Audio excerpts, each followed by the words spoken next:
আসসালামু আলাইকুম। গত পরশুদিন আমি একটা ভিডিও দিয়েছিলাম এবং আমি বলেছিলাম যে গরু পালনের জন্য কোন কোন ঘাস সবথেকে বেশি উপযোগী সেটা আমি আপনাদেরকে জানাবো ইনশাআল্লাহ। এবং আমি বলেছিলাম এই বিষয়টা আমি আপনাদেরকে ৩ টা খণ্ডে বিভক্ত করে জানাবো।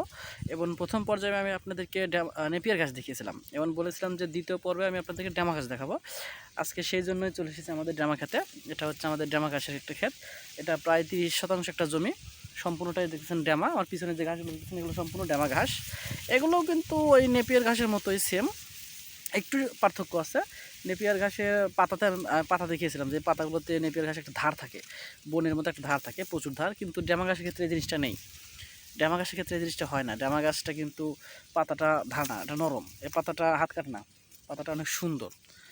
আর ড্যামা ঘাস কিন্তু নেপিয়ার ঘাসের মতোই অনেকটা লম্বা হয়, কিন্তু পার্থক্য হচ্ছে যে নেপিয়ার ঘাসে আমরা কাটিং বুনি, যখন আমরা জমিতে লাগাই সেটা কাটিং লাগাই।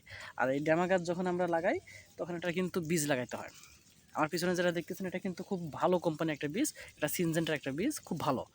এবং এটা কিন্তু প্রায় ৯ ফিট লম্বা হয়, এটাও 9 ফিট লম্বা হয়। দুটো ঘাসেরই একটা সুবিধা অসুবিধা আছে। আমি বলেছিলাম যে এগুলো ইনশাল্লাহ আমি আপনাদেরকে তৃতীয় পর্বে দেখাবো। আমি ওই তৃতীয় পর্বে আমি পর্যালোচনা করবো যে কোন ঘাসটা কীরকম।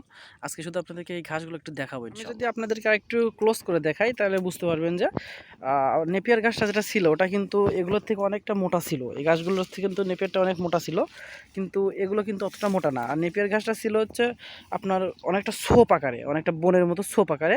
আর কিন্তু এই ঘাসগুলো দেখুন, এগুলো প্রত্যেকটাই আলাদা আলাদা, একটা একটা করে। কারণ যেহেতু এগুলো আমরা বীজ বোনা হয়, জমিতে চাষ করে তারপরে বীজ ছিটিয়ে দেওয়া হয়, সেই জন্য এগুলো কিন্তু প্রত্যেকটাই আলাদা আলাদা। আর নেপিয়ার গাছ যেহেতু কাটিং বোনা হয়, ওই জন্য একটা কাটিং থেকে অনেকগুলো ছোপ নেয়। এটাই মূলত পার্থক্য। ইনশাল্লাহ আমি এর পরের ভিডিওতে আপনাদেরকে বলবো যে আসলে কোন ঘাসে কী পরিমাণ পুষ্টিগুণ থাকে আর কোন ঘাসটা আমাদের জন্য উপযোগী। আমরা একটা গরু বা দুটো গরুর জন্য কতটুকু ঘাস লাগাবো, আর এই ঘাসে আমাদের কোনো সমস্যা হতে পারে কিনা বা কী কী সমস্যা হয়, এগুলো নিয়ে ইনশাল্লাহ আমি আলোচনা করবো পরের ভিডিওতে। সম্পূর্ণ বিস্তারিত বলে দেবো ইনশাল্লাহ।